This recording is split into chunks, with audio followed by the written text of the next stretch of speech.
Você sabia que o bruxismo pode estar relacionado a distúrbios do sono, fatores psicológicos e estresse? Fica aqui comigo que eu vou falar sobre esse assunto com vocês.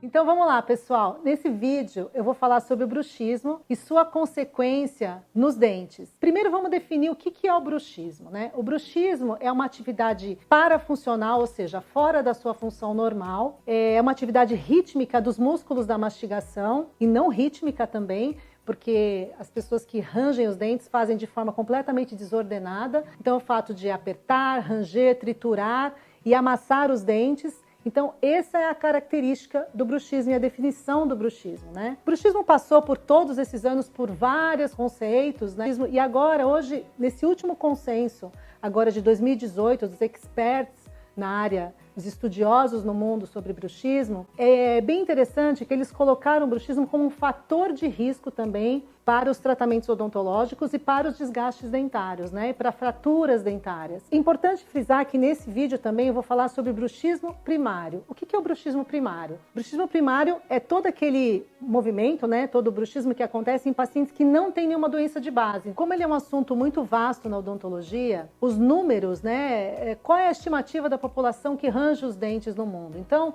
não existe nenhum consenso que diga exatamente a média de pessoas que existem no mundo de bruxômanos, né? Existe o quê? Uma média que varia de 5% a 95%. E por que acontece essa média enorme? Porque, na verdade, o diagnóstico do bruxismo ele ainda é muito falho. Mas o que a gente sabe é que na literatura ela mostra que 5% das pessoas vão desenvolver um bruxismo crônico ao longo da vida e o restante da população teve ou tem um episódio de bruxismo durante a vida. E quais as consequências desse bruxismo? Em função dessa média de pessoas que desenvolvem o bruxismo ao longo da vida ser tão alta, né, e tão desigual, é porque, como eu disse, é uma falha nesse diagnóstico. E por que isso acontece? Porque muitas vezes os dentistas se atêm ao desgaste dos dentes para fazer esse diagnóstico. E aí os pacientes falam, mas eu não tenho dentes desgastados, então eu não tenho bruxismo. Ou eu não faço barulho, então eu não tenho bruxismo. Na verdade, isso são alguns relatos importantes, mas só esses fatores não determinam o diagnóstico do bruxismo. Então, se o desgaste dentário, que é o assunto desse vídeo, não é o fator importante, resultado do bruxismo, por que eu estou falando sobre ele? Porque, na verdade, existe uma tríade muito importante que permeia o bruxismo, que é o bruxismo, os distúrbios do sono e os distúrbios gastroesofágicos, que são, na verdade, aquelas refluxos que as pessoas têm ao dormir, né, que é a hérnia de hiato, aqueles ácidos que voltam do estômago.